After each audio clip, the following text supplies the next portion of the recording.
O que que as pessoas, Edson, na sua visão, o que que as pessoas deveriam olhar de verdade na controladoria? Se você falasse para uma pessoa do zero, então, sei lá, alguém está assistindo aqui e fala assim, cara, queria montar uma controladoria do zero. Quais seriam os pontos chaves que você começaria olhando, por exemplo? Bom, eu começaria pegando nos processos, né? Eu sei que é bem amplo, né? Mas porque você tem que, assim, eu falo que a controladoria a gente é um agente cobrador, né? A gente trabalha para o pessoal da loja, isso nunca tive dúvida disso, né? Tem gente que entende isso ao contrário, acha que o pessoal trabalha para a controladoria, eu entendo que é o inverso, só que nós somos um agente cobrador. Então eu tenho que cobrar o processo do camarada, se você está fazendo correto, se está lançando uma nota certa, se está cuidando do inventário, se a tesouraria está sendo feita Se cobrando diariamente, tudo. A função da cobrando controladoria é tudo. cobrar. Não adianta querer amigos, não. Eu falo que você sai, as empresas que eu saí, você sai com menos um, menos dois, o pessoal sai te odiando, mas enfim, é o trabalho, faz parte. Lógico que bom, com o tempo você vai amadurecendo um pouco mais, você vai entendendo que nem tudo é ferro e fogo, você vai conseguindo. Hoje eu consigo flexibilizar alguns processos. Então, por exemplo, inventário, eu quero que faça inventário todo dia. Pô, não precisa. Então, se o cara me fizer um inventário de perecíveis, o açougue, o hortifruti, a padaria, se ele fizer um por mês, tá valendo.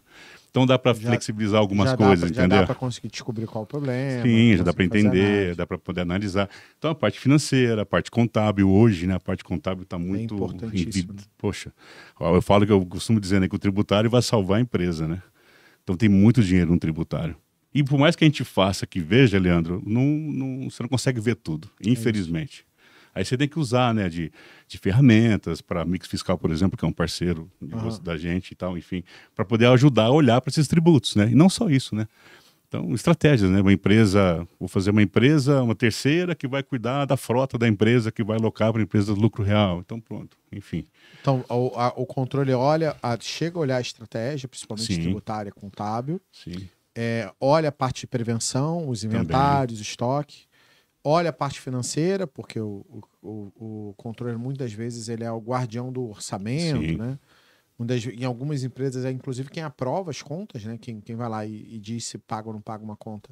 Algumas empresas botam o controle como responsável, que não necessariamente é função dele, mas alguns até colocam isso. Então a gente falou de fiscal, contábil, financeiro, parte de prevenção de prevenção perdas. de perdas, né? O controle também olha a parte de não o desenvolvimento de talentos, mas ele olha se as rotinas do DP e do RH estão rodando, né? Sim, sim. Mais até do DP, né? Porque às vezes existe uma certa discussão aí, né? O DP é do RH, o DP para mim é da controladoria. É isso. Mas hoje ele está no guarda-chuva do RH, então a Não gente deixa. acaba olhando para o RH. Então, olhar para o pertencimento do colaborador, se ele está ali, como que ele está sendo olhado, é aquele negócio, a gente cobra do cara uma coisa, mas aí você vai lá ver a condição dele, pô, é precária, ele não tem onde ficar, então, poxa, você acaba fazendo gestão disso também, né? Os RHs não gostam muito que a gente interfere, mas É no isso. fim, porque senão, no final do dia, Leandro, o que acontece? O pessoal da loja, você vai cobrar o cara do quê? Ele pertence a quê, né? Qual que é o sentimento? Eu pertenço a quê? A isso, né? Mal cuidado, não é ouvido, não é entendido. Então tem É, que hoje, navegar sobre isso também, né? hoje você está no Mix, mas quando você estava no Bandeirantes, você também fazia reunião com gerência, você Sim. também fazia um trabalho na gerência. O que você fazia junto da gerência normalmente? Eu tinha a reunião de resultado, né? Então eu fazia 2 reuniões por mês, com os gerentes e depois gerentes e os líderes, né? Porque a gente entendeu lá no Band que era preciso que eles participassem, né? Porque, de novo, como que eu cobrar do cara uma despesa se ele não fazia ideia do que era aquilo? Chegou ao ponto de chegar para o líder e falar assim, olha, você não bateu o resultado esse mês porque teve R$ 400 de gasto com o seu liquidificador que caiu no chão. Poxa, seu Caramba. Edson. Nossa, ao ponto de chegarem a questionar. Não, essa despesa não foi esse mês, foi no mês anterior. Opa, então vamos cobrar manutenção. Por que a nota não veio antes? Ah, Entendi. não veio antes porque a gente estava guardando. Não tem que guardar. A despesa tem que vir no dia Aí certo, você senta com eles e vai falar tempestivo. das despesas para Com criar despesas cultura de... de redução de Exato. custo, cultura de cuidado. Lá no Band mesmo, foram o quê? Foram 6, 7 anos para poder ganhar isso. Hoje, vai, eu saí de lá 2 meses, ainda está fresco ainda. Então o pessoal chegava ao ponto, assim, cadê o BI não rodou hoje? Eu não consegui ver minha perda, não, cadê a minha despesa? Já está lançado? Então criou-se a cultura de querer olhar para o resultado, até porque teve a questão da premiação. Então, E lá eu me lembro que no Bandeirantes você fez até uma apresentação de como vocês faziam, mas o gerente tinha meta, mas em cima de lucro, né? De lucro, E não EBITDA, era né? venda, Não, era EBITDA. EBITDA. Tanto é que Então ele era responsável por receita, ele era responsável por despesa da loja, Sim, ele é responsável de não ficar só vendendo produto barato na loja. exato. E aí Tinha o que cara olhar tem pro que EBITDA. forçar para poder fazer. Aí tinha lá alguns gatilhos, né? Se ele fechasse, se todos os setores batessem a meta EBITDA, sempre EBITDA. Então ele ganhava um plus, né? O próprio líder também do setor, sim, para quê? Para poder causar aquela sinergia, né? Então às vezes o cara lá do açougue, pá, meu setor eu bati, não, então ajuda o cara da padaria. Então, padaria, hoje eu tenho um festival aqui de espetinho, manda os pães aqui, vamos fazer um cross aqui junto. Então, assim, criou-se a sinergia entre os setores para que, por quê? Tinha uma premiação lá que se todos os setores batessem, todo mundo ganhava mais um plus de gatilho de Gatilho de premiação. premiação. Então, do Mas líder eles ao entregaram. gerente. Vocês Entregava. distribuíram um pedaço só do resultado, né? Sim, sim. E você tem noção de quanto era da EBITDA que era? 5, 10%, 2, 3, 1? Do EBITDA dava uns 5, 6%. 6% do por aí, resultado. do resultado. É do lucro, né? Não do é lucro. 6% da venda. Não, né? não, do EBITDA mesmo. Ou seja, eles Talvez até um conseguiram, pouquinho mais ali, eles vai, conseguiram de gerar o 6 a 10 ali no resultado. máximo. Eles exagerando. conseguiram gerar o resultado, a gente paga um pouco, a gente divide o resultado que foi isso. feito adicional com o colaborador. É a ideia que está querendo fazer agora no Mix, né? Falando com o Clemerson, né? Até discutimos um pouquinho antes por estar no mesmo grupo do Black Belt, né? Aí ele até discutiu comigo um pouco. Então tem alguma coisa já meio que nesse sentido, mas ainda está sobre venda. Então no Mix a gente tem que construir ainda tem um passo a mais. Isso, tem que construir um pouquinho a mais, né? Então o pessoal agora está experimentando apresentar resultado. Então agora eu vou começar a inserir. Não olhava ainda, né? Então o Adilson já estava, que é o diretor de operações, ele já estava implementando isso com a equipe, né? De o pessoal montar o seu próprio resultado. Hoje está olhando para quê? Para venda, para perda, para margem, mas ainda não se fala de EBITDA, né?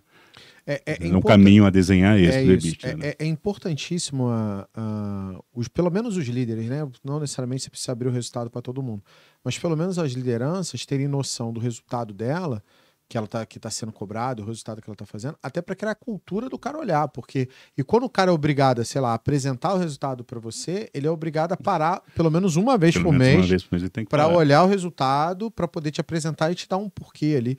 Eu gosto muito, Edson, nas reuniões de apresentação de resultado, de fazer um slide só, que é o seguinte, qual era a meta de EBITDA, tanto, por que não bateu, qual é a causa raiz da gente não ter chegado naquele resultado, e qual o plano de ação que vocês vão fazer. Então, eu gosto de vir para uma reunião assim, o gerente vai vir conversar comigo, tá, mas por que não bateu o resultado?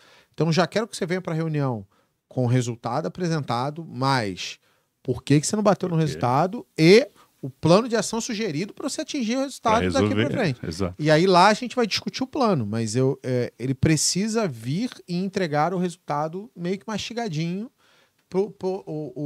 o resultado, a causa e o plano, porque eu também vou criando uma visão para o gestor, não você, não o controller, mas para todo mundo que está de baixo, a começar a ter essa cabeça de, cara, não adianta lá eu só ir com problema, eu tenho que trazer resultado. Sim. Não adianta lá eu só ir só com os dados, eu preciso tentar entender o que aconteceu de verdade, porque eu vi muita reunião de apresentação de resultado, o cara vem, pega e mostra a tela lá e mostra os números.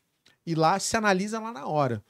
Mas, calma aí, mas aquele gestor não podia já ter feito isso, ter feito uma pré-análise, olhado, visto lá o que de verdade aconteceu, já vim com alguma tese ali do problema que ocorreu para não bater a meta, e ali já, inclusive, com um plano do que ele vai fazer para ir evoluindo. Porque, assim, hoje eu vejo, no nosso segmento de supermercado, que cada vez a nossa mão de obra não é madura. Então, isso que você falou, eu começar a tratar o cara por venda, aí depois por margem, daqui a pouco eu tô olhando produtividade de funcionário, custo de mão de obra, hora extra. Sim. Aí o cara vai acostumando, daqui a pouco você tá conversando com o cara de EBITDA. Exato. Né? Tem que ir aos pouquinhos para ele acostumar. Tem que ser em doses, né? Em dose homeopática.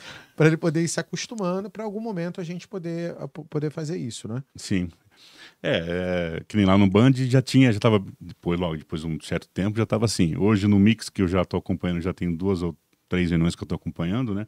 Então eles estão assim, hoje eles estão dizendo, olha, vendi mais ou vendi menos. Então ainda não está nos porquês, entendeu? Mas por que você vendeu menos? Por que você vendeu mais? Hoje está conseguindo pelo menos apresentar que o cara vai olhar assim, vendemos menos, caiu, minha venda reduziu não sei quanto, antes eles nem olhavam. Nem olhavam, então pronto. Assim, já tem um tempo isso, de novo, é mérito do Adilson, ele está trabalhando isso com a equipe, ele tem construído isso com a equipe. Sim. Assim, o que eu vejo que é bacana, Leandro, eles estão querendo, entendeu? Então quando Primeiro pela diretoria. Quando eles querem, aí é Tudo mais fácil. fácil, né? É mais fácil. Porque às vezes você está conversando com o cara, né, ele quer, ele finge que quer, ele vira as costas, não, o Edson falou, deixa quieto. Então hoje não é assim. Graças assim, a Deus eu passei por empresas que queriam resolver, né? Então aí fica mais fácil. É né? isso.